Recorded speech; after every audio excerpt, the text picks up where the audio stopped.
الله الرحمن الرحيم الحمد لله رب العالمين الصلاة والسلام على رسول الله أما بعد السلام عليكم ورحمة الله وبركاته ودنا يتكبراتشو وندمهتوች ኢንሻአላህ የዛሬው የትምህርት ፕሮግራማችን የሚሆነው የተውሂድ ትምህርት ነው من أصول الثلاثة طيب እንግዲህ ባለፈው ካቆምንበት ነው የምንቀጥለው እንደምታስታውሱት ባለፈው ስለ ዒባዳ አይነቶች የተወሰኑትን ጠቅሰናል ለምሳሌ እንደ ዱዓ ኸውፍ ረጃ ተወኩል እንግዲህ ሌሎችንም የዒባዳ አይነቶችን ጠቅሰናል ለነዚህ ለዒባዳ አይነቶች ለአላህ Subhanahu Wa Ta'ala ብቻ እንደሚገቡ ማስረጃ ለማቅረብ ነው ዛሬ ኢንሻአላህ እንግዲህ ወፊል ሐዲስ በመጀመሪያ የቀረበው ማስረጃ ከሐዲስ ነው እሱን እንከታተልና ወደ ቁርአኑ ምን እንሄዳለን باذن الله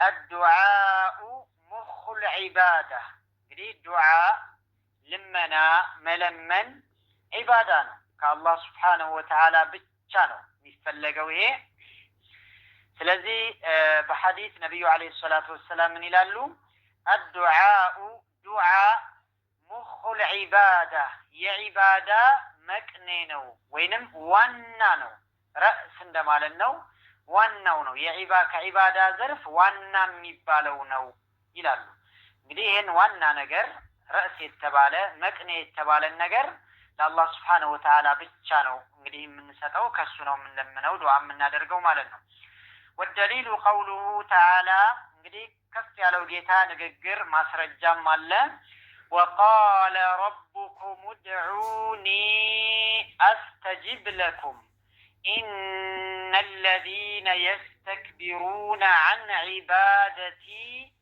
سيدخلون جهنم داخرين طيب من على الله سبحانه وتعالى وقال بالوالى الله ربكم جيتاتشو على ادعوني ጥሩኝ ለምኑኝ አስተጂብ ለኩም ለናንተ ጥሪያችሁን እቀበላለሁ መርሐባ ላለሁ የለመናችሁኝን እሰጣለሁ ይላል ኢነለዚነ እነዛ ማለት ነው يستكبرون የሚኩራሩ የሚኮሩ عن عبادتي እኔን ከመለመን سيدخلون ይገባሉ ማለት ነው جهنمን ይገባሉ ዳኺሪን የተዋረዱ ሆነው እንግዲህ አላህ Subhanahu Wa Ta'ala ዱዓን ዒባዳ ብሎ ጠርቶታል عن عبادتي ነው ያለው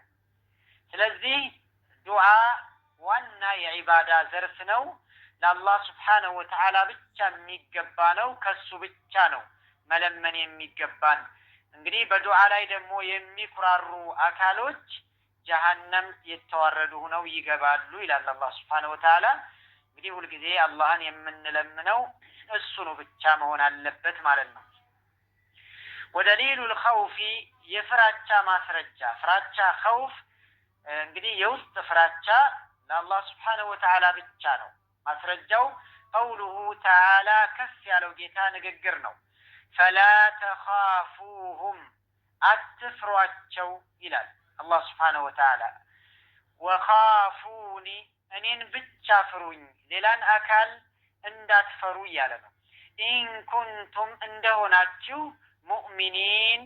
ሙእሚኖች አማኝ እንደሆናችሁ እርግጠኛ ሙእሚን እንደሆናችሁ እኔን ብቻ ፍሩ ሌላን ማንንም አካል እንዳትፈሩ ይላል ኢንሻአላህ እንግዲህ خوف የተባለ ነገር ለአላህ Subhanahu Wa Ta'ala ብቻ ነው ማለት ነው ودليل الرجاء የተስፋ ማድረግ የመከጀል ማስረጃው ደግሞ قوله تعالى ከፍ ያለው ጌታ ንግግር ነው فمن كان يرجو ተስፋ ያደረገ ሰውዬ የከጀለ ሰው لقاء ربه ጌታውን በመልካም መገናኘት የከጀለ ተስፋ ያደረገ ሰው فليعمل يسرا عملا ስራን صالحا መልካም የሆነ በጎ የሆነ ስራን ይስራ ولا يشرك ايغرا بعباده ربه بجيتاو املكو لاي بجيتاو عباده لاي ايغرا احد من عندንም ነገር እንግዲህ ኢንሻአላህ እንግዲህ ተስፋ ማድረግ ይተበቅብናል ተስፋ ማድረግ ብቻም ሳይሆን ደግሞ ኸይር ስራ መስራት አለብን ማለት ነው። እንግዲህ የረጃ ማስረጃው ይሄ ነው፣ የመከጀል። ወደሊሉ ተወኩል የተወኩል የመመካት ማስረጃው መመካት እንግዲህ በአላህ ስብሓነሁ ወተዓላ ብቻ ነው። ቀውሉሁ ተዓላ ከፍ ያለው ጌታ ንግግር ነው። ወዐለላሂ በአላህ ላይ ፈተወከሉ ተመኩ ይለናል አላህ ስብሓነሁ ወተዓላ። ኢን ኩንቱም እንደሆናችሁ ሙእሚኒን ሙእሚኖች አማኞች እንደሆናችሁ አማኞች ከሆናችሁ ሙእሚን ከሆናችሁ በአላህ ላይ ተመኩ እያለ ነው አላህ ስብሓነሁ ወተዓላ። እንግዲህ የመመካት የተወኩል ማስረጃ አንዱ የሆነው ይሄው ነው። ወቀውሉሁ ተዓላ ማለት ነው። በሌላ አያት ላይ ደግሞ አላህ ስብሓነሁ ወተዓላ ምን ይላል? ወመን የተወከል ዐለላሂ ፈሁወ ሐስቡህ ወመን የተወከል የሚመካ ሰው ዐለላሂ በአላህ ላይ ፈሁወ እሱ አላህ ሐስቡህ በቂው ነው። በአላህ ላይ የተመካ አላህ ስብሓነሁ ወተዓላ በቂው ነው፣ ሌላ አያስፈልገውም ማለት ነው። ጠይብ እንግዲህ የተወኩል ማስረጃ እነዚህ ናቸው። ወደሊሉ ረግበቲ ወረህበቲ ወልኹሹዕ ረግባ ማለት መፈለግ መከጀል፣ ጀነትን መከጀል ማለት ነው። ወረህበቲ መፍራት መንቀጥቀጥ መጨነቅ ከዓዛብ ከሳት፣ ወልኹሹዕ ውስጣዊ ፍራቻም የቀልብ ፍራቻ ተቅዋም። እንግዲህ እነዚህ ሶስቱም ነገሮች ለአላህ ስብሓነሁ ወተዓላ ብቻ የሚገቡ ናቸው ማለት ነው። ቀውሉሁ ተዓላ ከፍ ያለው ጌታ ንግግር ነው ማስረጃው። ኢነሁም ካኑ ዩሳሪዑነ ፊል ኸይራት ወየድዑነና ረገበን ወረሀባ ወካኑ ለና ኻሺዒን። አላህ ስብሓነሁ ወተዓላ ስለ ነቢያቶች ባህሪ ሲነግረን ምን ይላል? ኢነሁም እነሱ ማለት ነው ካኑ ነበሩ ይላል አላህ ስብሓነሁ ወተዓላ። ዩሳሪዑነ ይሽቀዳደሙ ነበሩ፣ ይቻኮሉ ይፋጠኑ ነበር። ፊል ኸይራቲ በኸይር ስራ ላይ ኸይር ለመስራት። ወየድዑነና ይጠሩንም ነበር ይለምኑን ነበር። ረገበን ማለት የከጀሉ ሁነው ጀነትን፣ ወረሃበን የፈሩ ሁነው የተጨነቁ ሁነው ከሳት እሳትን ማለት ነው። ወካኑ ነበሩ አሁንም ለና ለኛ ይላል አላህ ስብሓነሁ ወተዓላ ኻሺዒን በጣም እንግዲህ ለአላህ ስብሓነሁ ወተዓላ ለኛ የፈሩ የተጨነቁ ነበሩ፣ ፈሪ ነበሩ በውስጣቸው በቀልባቸው ይላል።